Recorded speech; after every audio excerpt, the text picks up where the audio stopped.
भिवंडी से बड़ी खबर। आज भिवंडी मनपा आयुक्त माननीय श्री अनमोल जी सागर से मानसरोवर इलाके के सामाजिक कार्यकर्ताओं ने मुलाकात की।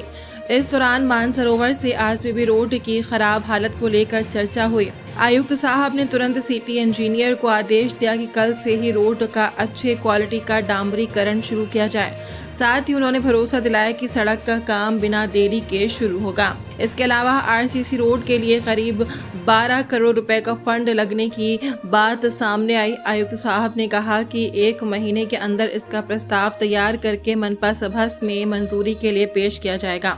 इस मौके पर सामाजिक कार्यकर्ता श्री शेखर नोमुला, श्री विठल जाधव, स्थानीय नगर सेवक सुमित दादा पाटिल, नगर सेवक महेंद्र जी गायकवाड़ और RN गोसावी भी शामिल रहे। क्या आप हर्निया, अपेंडिक्स, हाइड्रोसिल जैसी बीमारियों से परेशान हैं और डॉक्टर्स ने सर्जरी रिकमेंड किया है तो फिक्र की कोई बात नहीं। Al Moin multi speciality hospital organise कर रहे हैं जनरल सर्जरी कैंप, जहां ये सभी सर्जरीज होगी बहुत ही कम दाम पर, वो भी मेडिसिन के साथ ही डॉक्टर निहाल अंसारी का भरोसा और अल मोइन हॉस्पिटल की फैसिलिटी जैसे ICU, वेंटिलेटर बैकअप और फॉलोअप के लिए 24/7 सर्जन। तो डेट्स याद रखिए, 5 मई से 20 मई 2026, सिर्फ Al Moin multi speciality hospital at Murtuza compound, opposite Dhobi Talao stadium, new गौरीपाडा, Bhiwandi.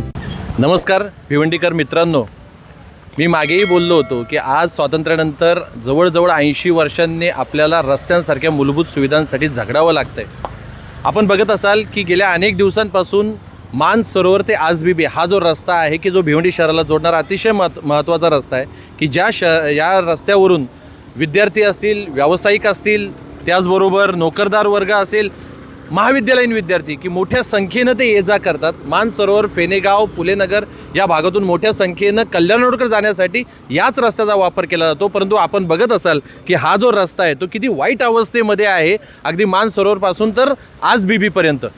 दुर्दैवानं गेल्या आत्ता 8 दिवसांपूर्वी एक आमची महिला भगिनी, मानसरोवरमध्ये राहणारी देवनपल्ली नावाची महिला भगिनीचा इथं याच स्पॉटवर ॲक्सिडेंट झाला। सुदैवानं तिचा जीव वाचला, परंतु तिचा पाय मात्र निकामी झालेला आहे, अपंगत्व आलं। आज गेल्या 8-10 दिवसांपासून ती हॉस्पिटलाइज आहे। 9 ते 10 लाख रुपयांचा खर्च झाला।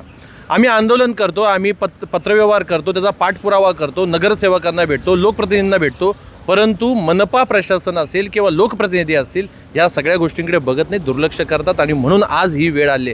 या वर्षभरामध्ये अनेक ॲक्सिडेंट इथे झाले आणि निव्वळ ॲक्सिडेंट झाले नाही तर अनेकांना इथं जीव देखील गमवावा लागला, परंतु मनपा प्रशासनाच्या कानावरनं वारासुद्धा जात नाही, हे दुर्दैवानं म्हणावं लागेल। आज याच अनुषंगानं मी असेल, माझे सहकारी मित्र शेखर नोमुला सर आहेत, विठ्ठल जाधव सर आहेत, त्याचबरोबर RN गोसावी आहे, या भागातील ज्येष्ठ नगरसेवक असलेले सुमितजी पाटील आहेत, त्याचबरोबर महेंद्रजी गायकवाड आहेत। हे असं आम्ही एक शिष्टमंडळ घेऊन आम्ही महानगरपालिकेच्या आयुक्तांना जाऊन भेटलो। भेटीमध्ये आम्ही ह्या सगळ्या व्यथा त्यांच्यासमोर मांडल्या, सगळ्या अडचणी त्यांना सांगितल्या आणि त्यामध्ये आयुक्तांनी मान्य केलं की उद्यापासूनच ह्या रस्त्याचं जे काम आहे, डांबरीकरणाचं काम, ते चालू करणार आहेत। RCC रोड होईल तेव्हा होईल, त्याच्यासाठी 12 कोटी रुपये खर्च असल्याचं त्यांनी सांगितलं, परंतु निदान आज दिलासा, पावसाळ्याच्या अगोदर दिलासा आम्हाला सगळ्यांना मिळावा अशा प्रकारची अपेक्षा आम्ही व्यक्त केली आणि त्याला एक सकारात्मक प्रतिसाद म्हणून आयुक्तांनी सांगितलं की उद्यापासून आम्ही या रस्त्याचं काम चालू करणार आहोत। आणखीन एक गोष्ट मला प्रकर्षाने या ठिकाणी आपल्याला सांगायची आहे की अनेक जण बोलतात की याच्यामध्ये राजकारण आहे, मागे आपण काळी दिवाळीसारखं आंदोलन केलं, हे आंदोलनाचं काय झालं, तुम्ही पॉलिटिकल स्टंट करता। मित्रांनो, मला एकच सांगायचं आहे, आम्हाला कोणत्याही प्रकारची निवडणूक लढवायची नाही आहे, आम्हाला कुठेही राजकारणामध्ये पडायचं नाही आहे। सर्वसामान्य लोकांचे प्रश्न सुटले पाहिजेत, त्यातून मार्ग निघाला पाहिजे, रस्ता बनला पाहिजे, रस्त्याची सोय झाली पाहिजे, आपल्या विद्यार्थ्यांचे असतील, नोकरदारांचे असतील, व्यावसायिकांचे असतील, त्यांची जाण्यायेण्याची सोय व्हावी, एवढाच फक्त आमचा उद्देश आहे। राजकारण तुम्हाला करायचं आहे करा, निवडणुका तुम्हाला लढवायच्या आहे बिलकुल लढवा। लोकप्रतिनिधी म्हणून मग ते आजी असोत, माझी असोत किंवा आणखीन कोणी असो, आपल्याला या नाकर्तेपणाची लाज वाटली पाहिजे की आत्तापर्यंत आपण कुठल्याही प्रकारचं काम न करता सर्वसामान्य जनतेला या खड्ड्यांमय असलेल्या रस्त्यांमध्ये तुम्ही मरायला लावलं आणि आज तुम्ही आम्हाला राजकारणाचे धडे शिकवतायत। माझी सगळ्यांना नम्र विनंती आहे की कृपया आमच्यासारखे कार्यकर्ते, सर्वसामान्य नागरिक म्हणून आम्ही ज्यावेळी ह्या साध्या प्रश्नांसाठी लढतो, आपण जर सहभागी होऊ शकत नसाल तर किमान आमचा मॉरल तरी डाऊन करू नका।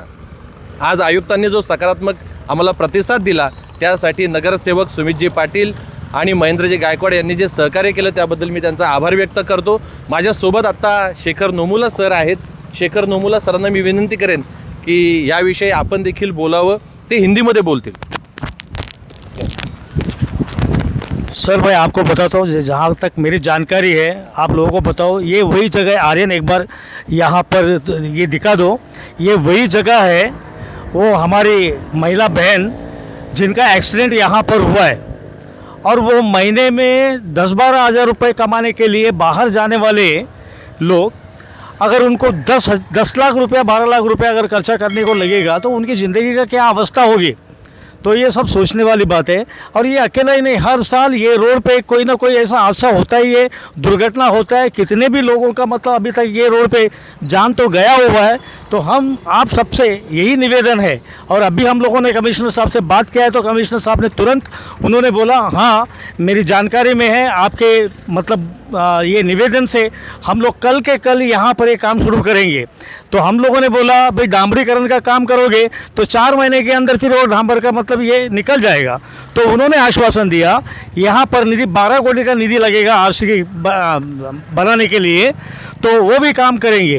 तो मैं हमारी प्यारी जनता को, हमारे सभी लोगों से निवेदन करता हूँ कि जब तक ये काम बराबर तरीके से नहीं होगा, आप सब लोगों को भी साथ में रहना है, साथ में लड़ना है.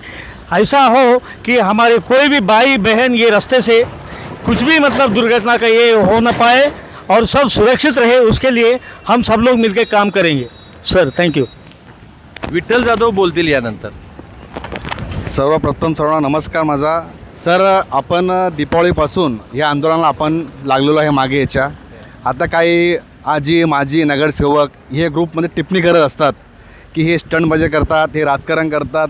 राजकारण तुम्ही करा, तुम्ही ठेकेदाराकडून पैसे घ्या, टक्केवारी घ्या, त्याशी आमचा विरोध नाही आहे. परंतु हा जोपर्यंत हा सर रोड बनणार नाही, तुमच्या समितीला मी जोडलेलो आहे, शेवटपर्यंत हा संघर्ष करून आपण हा रोड आपण कसा बनवतो आपल्याला येईल सर. याच्यामध्ये कसल्याही प्रकारे आपण राजकारण करू आपण नाही. धन्यवाद.